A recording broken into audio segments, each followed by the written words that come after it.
Drama serial پتھر دل کے آنے والی ایپیسوڈ میں آپ دیکھیں گے کہ مناہل کیس جیت جاتی ہے اور ماجدہ کورٹ میں اپنا کیس ہار جاتی ہے۔ اسے گھر پر ایک لیٹر ریسیو ہوتا ہے۔ زارا آ کر اپنی ماں کو بتاتی ہے کہ کورٹ سے لیٹر آیا ہے، ہم کیس ہار چکے ہیں امی، اور ہمیں کل تک کسی بھی حال میں یہ گھر خالی کرنا ہے۔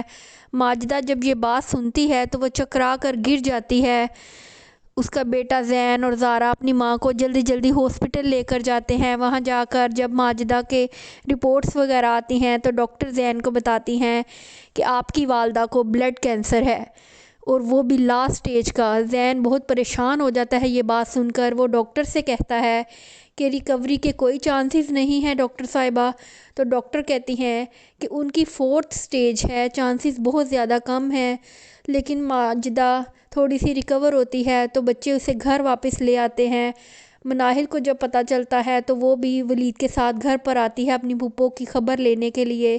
تو ماجدہ رو رو کر اس سے معافی مانگتی ہے اور کہتی ہے کہ پلیز مناہل مجھے معاف کر دو، میں نے تمہارے ساتھ بہت زیادہ زیادتیاں کی ہیں، لیکن میں تم سے ہاتھ جوڑ کر معافی مانگتی ہوں۔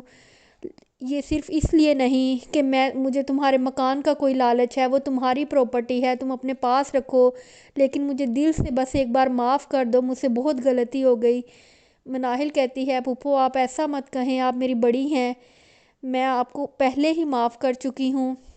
زین اپنی ماں سے کہتا ہے کہ میں اسلام آباد جا رہا ہوں، تو وہ کہتی ہیں کہ اپنی ماں کو اس حالت میں چھوڑ کر بھاگ رہے ہو یہاں سے۔ وہ بتاتا ہے کہ میں نے صبا کو بھی بتا دیا ہے کہ میں اس سے شادی نہیں کر سکتا، جبکہ ماجدہ کی خواہش ہوتی ہے کہ وہ صبا سے شادی کر لے اور اس کا گھر دوبارہ سے بس جائے اپنی زندگی میں، وہ اس کا بستا ہوا گھر دیکھ لے، اس کا اور زارا دونوں کا ہی۔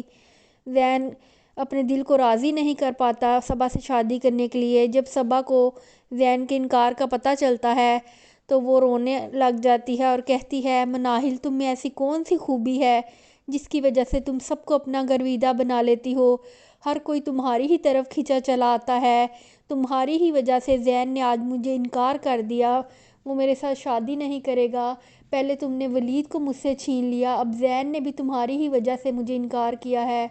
وہ اپنی قسمت پر رو رہی ہوتی ہے۔